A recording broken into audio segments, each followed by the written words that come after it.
Senador, prazer recebê-lo no Jornal da Clube. Como é que o senhor está? Muito bem e felizmente de volta aqui para o Jornal da Clube. É verdade, o senhor já passou aqui há uns tempos atrás, nós estamos realmente com muito prazer em vê-lo de novo. Agora, uma preocupação do cidadão brasileiro é saber se o Congresso Nacional, se a Câmara dos Deputados e o Senado estão à altura do momento que nós estamos vivendo, precisando de mudanças. Tem que estar, não tem outro jeito. Sobretudo porque essa mudança, que teve como resultado político agora o impeachment, e que abre uma nova etapa da vida do país, resultou do movimento da indignação dos cidadãos. Não foram somente os deputados e senadores que votaram. Os deputados e senadores votaram porque você teve no Brasil uma mobilização como nunca se viu antes. Milhões de pessoas na rua exprimindo o seu sentimento de indignação e ao mesmo tempo de esperança. Né? Então, o Congresso tem que estar à altura. E estar à altura significa o quê? Apoiar as medidas que o presidente Temer vai encaminhar ao Congresso para que nós possamos estancar, pelo menos no primeiro momento, a crise econômica, que é grave, ela tem como principal resultado nefasto o desemprego, a carestia que voltou, o descontrole das contas públicas.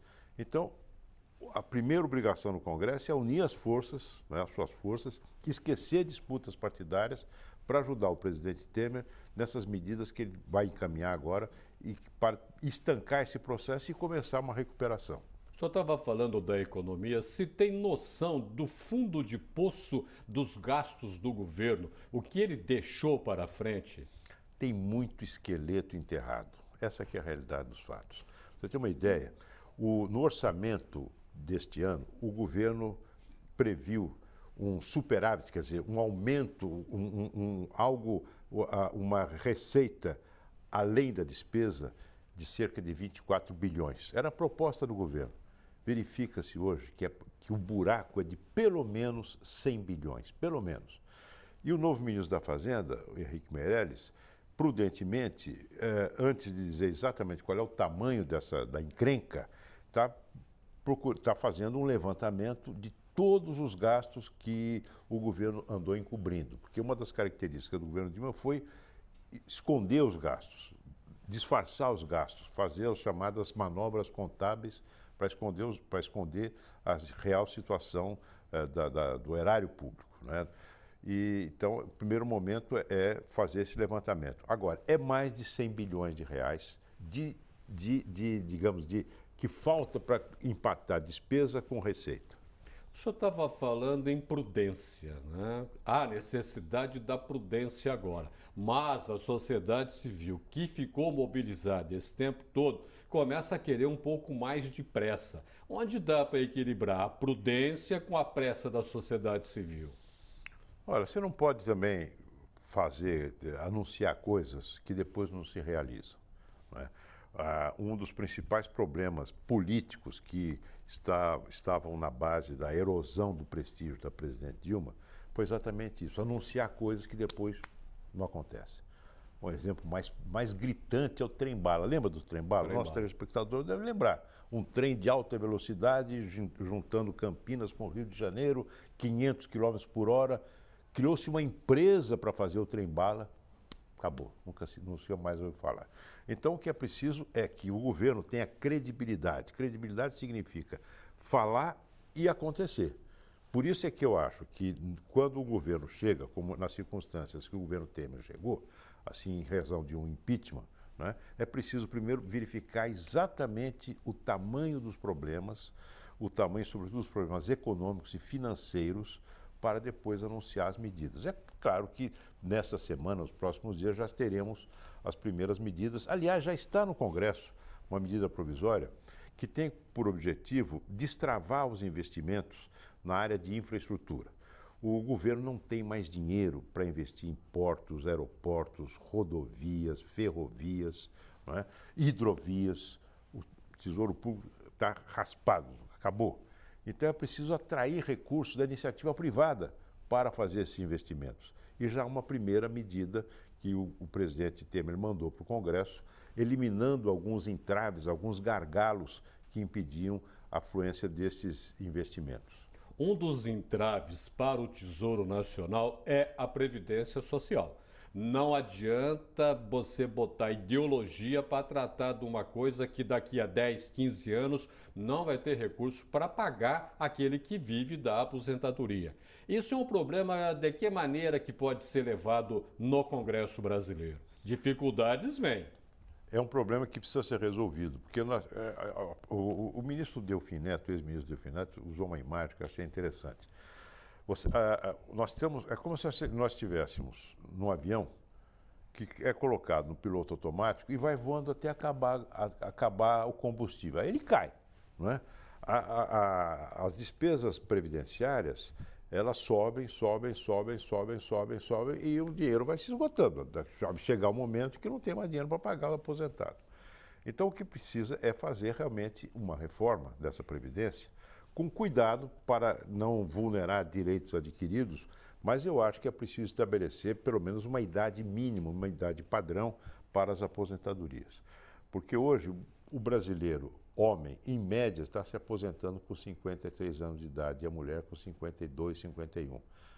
No momento em que a expectativa de vida no Brasil, na média, está mais de 70 anos, você veja que nós estamos muito precisando aumentar um pouco mais este patamar para que haja recurso para pagar os aposentados. Porque se continuar assim, não há mais, dentro de alguns anos, inviabiliza totalmente a Previdência. Desaparelhar o Estado me parece também uma barreira dificílima. Haja vista que quando você coloca educação e cultura juntos, já teve protestos, servidores chamando o novo ministro de golpista e assim por diante. Dá para pensar em tirar quantos mil que foram colocados no aparelhamento do Estado? O novo ministro do Planejamento anunciou que nessa primeira etapa serão 4 mil.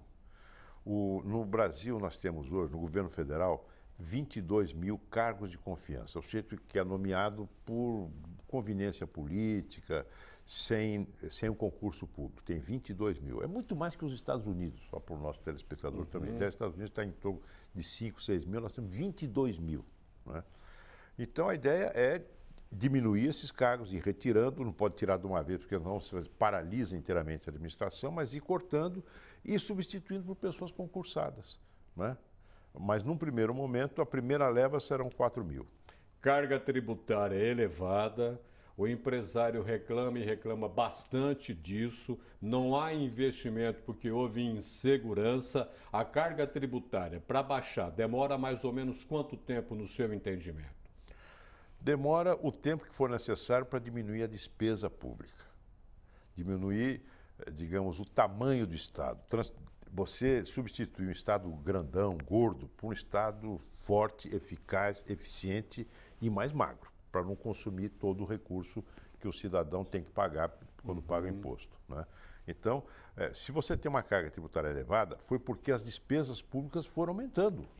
Então, você tem que diminuir o tamanho desse aparelho enorme que é o Estado brasileiro, que é em grande parte ineficiente, né? E a partir daí diminuindo a carga tributária. Mas é um objetivo que tem que ser perseguido, porque é do couro que sai a correr. Né? Se você mata a atividade empresarial sufocando as empresas com tributos, é muito mais difícil gerar emprego. O cidadão também está sufocado. E o cidadão também vai uma parte considerável da sua renda que ele poderia usar para consumo, ou melhorar a sua casa, botar um filho num curso de inglês à tarde, isso é compensado, vai embora por causa do imposto que ele tem que pagar.